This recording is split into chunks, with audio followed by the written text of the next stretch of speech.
Here are my top 5 diet mistakes. Number one is fad diets. There's so many fad diets out there. So, carnivore, that can be useful for a medical condition. If you're just using it to lose weight, just know you need the fiber. And also, if you're choosing a vegan diet just to lose weight, you really need to do your research. A vegan for any reason, you can be a healthy vegan, but there needs to be some real protocols there. You can't just cut out meat and dairy. You're cutting out a whole food group and lots of protein. So make sure you do proper research from good sources. Another one could be very low carb.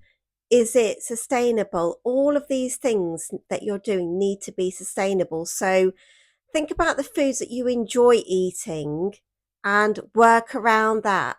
I mean, if you're eating a highly processed diet for most of the time, that needs to, change quite rapidly. But if think about whole foods that you really enjoy.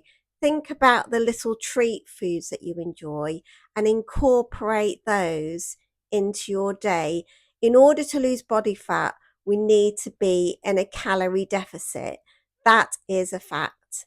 And but also it's important with the foods that we choose to eat as well, how satiating they are, how it helps improve our muscle gains, how much energy it gives us, how, if you're eating something that's highly processed, for example, you might find that you're craving it again very shortly afterwards or something very similar.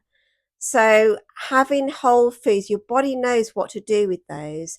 And then little bits of seen as not so healthy, scattered throughout the week so you don't feel deprived.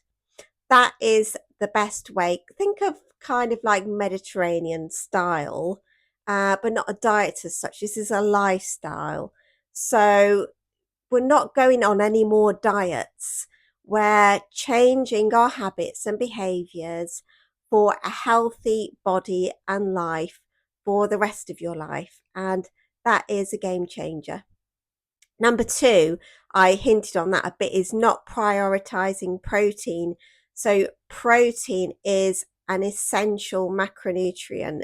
And if we're not getting enough protein, we're going to be hungry all the time. We'll probably find that we're having muscle loss, which is so important to have as much muscle as possible. And that does not mean bulky ladies. It is so important for blood glucose regulation, or our hormones, how our body looks, so we don't look skinny fat. So prioritizing that protein at least 1.6 grams per kilogram of body weight, or if you're a little bit larger, 1.6 kilograms at least protein of per kilogram of your desired body weight. So on average, I'd say, between 100 and 120 grams of protein per day. And then obviously important vegetables, fiber, fruits, healthy fats, and again, a little bit of that not so healthy food just to sprinkle in here and there. And also your weekday should really look like your weekend too. So if you do want to have a chocolate bar um, midweek, that's fine. Just incorporate it into your diet. Don't use that as a meal. Use that as a treat here and there.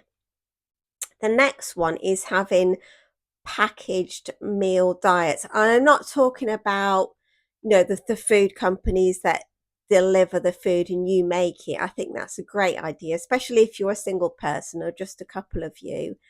But I would say like the packaged processed meals that you find in supermarkets.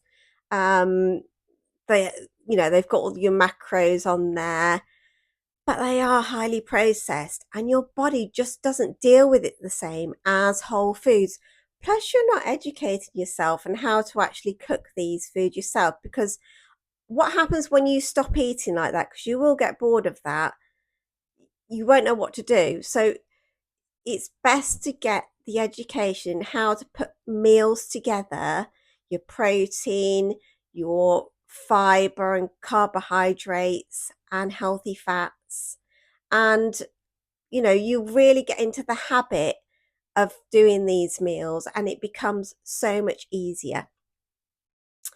Um, so the next thing is not paying attention to your digestion.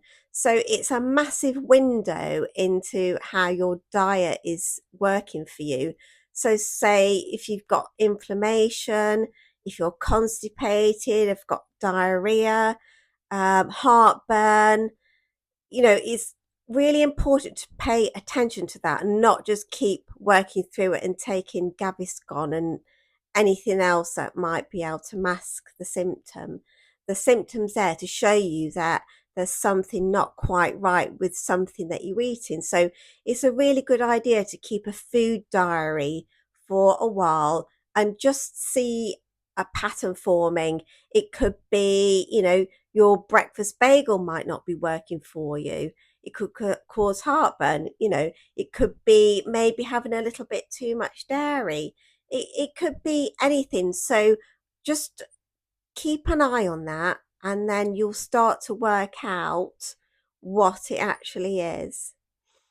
The final and most important thing is not working on your mindset. We can do all the diets under the planet. If we're not working on our mindset, it's going to fail. I'm sorry, but it is. We have this little gremlin that's always telling us we can't do it. We're not good enough. I'll always be big.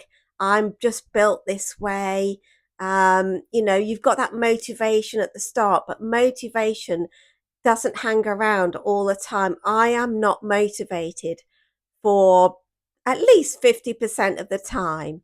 So, working on that mindset, working with a coach to really get through those barriers and limiting beliefs that keep you stuck in this pattern of restricting and then possibly binging or just going off track, on track, off track. So, if you really want to work on having a healthier lifestyle, mind, and body, that is the number one tip. And then other things do fall into place with the right education. So, if you want coaching on any of these aspects and you're really confused with all the diets out there, get in touch. I've still got some coaching spaces available, and have a lovely rest of your day. I hope you found this useful, and do DM me or put any questions below if there's something I haven't covered and you want to know more about it. Okay, lots of love. Bye.